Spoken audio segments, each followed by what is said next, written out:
Wee disclaimer, I'm autistic, so quite often I'll say things round the other way, back to front. It's a neurodivergency. I think I said sea the other day when I meant ocean. But I'll do that a lot. I'm not asking you to fact check me, dot the I's and cross the T's. I'm asking you just to listen to me ranting away. I'm just having a think as I walk, and I'm just trying to think to help me to get a lot of stuff out of me, and to help you, I hope. The Lord tells us that as in the days of Noah and the days of Lot, so too will the coming of the Son of Man be. What does that mean? Everybody thinks there's going to be Nephilim running about all over the place. There's going to be all sorts of spirit, and that's true to an extent. But right now, what it means is that nobody cares. The coming of the Son of Man happens over a long period, 7 years. I think it's called the dawning, is actually the rapture. And that's when we talk about suddenly everything's going to change. So what does that mean for Lot? Well, Lot had decided him and his family were going to stay in Sodom. You'll have heard of Sodom and Gomorrah. You can look it up online, it's dead easy.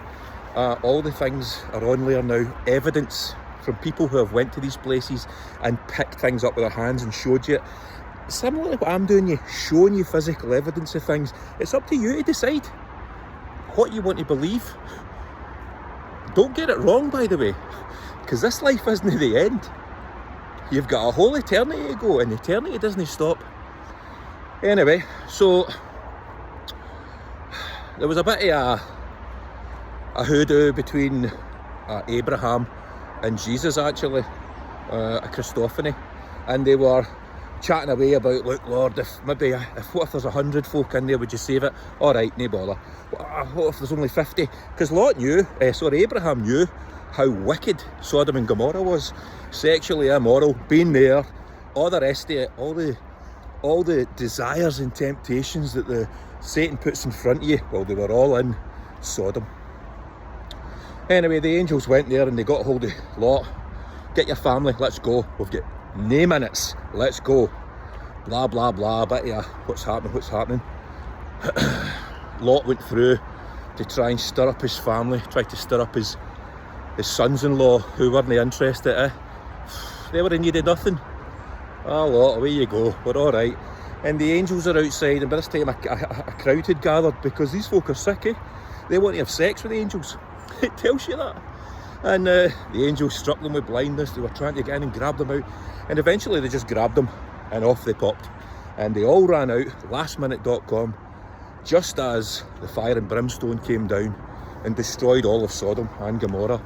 And Lot was told for nobody to look back, because if you look back you'll be turned to a pillar of salt.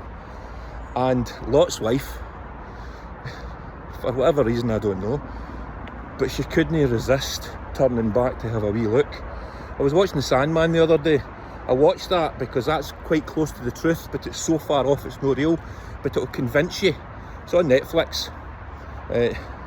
Gaiman, the guy's name is. I read the books, enjoyed them for books, but it's important that you know what you're being taught, what you're being led to believe, and what you're being led to deceive. And the veil between those two is very, very thin at the moment. So it's difficult for folk to be able to see the truth from the lie, because as I've said to you before, as long as you're all right, then there's no need to be looking about and wondering what's going on and asking and inquiring. So end up Lot's wife did turn back, and she turned into a pillar of salt. What's the moral in the lesson? Day's your tell. Read the Bible. Time's short.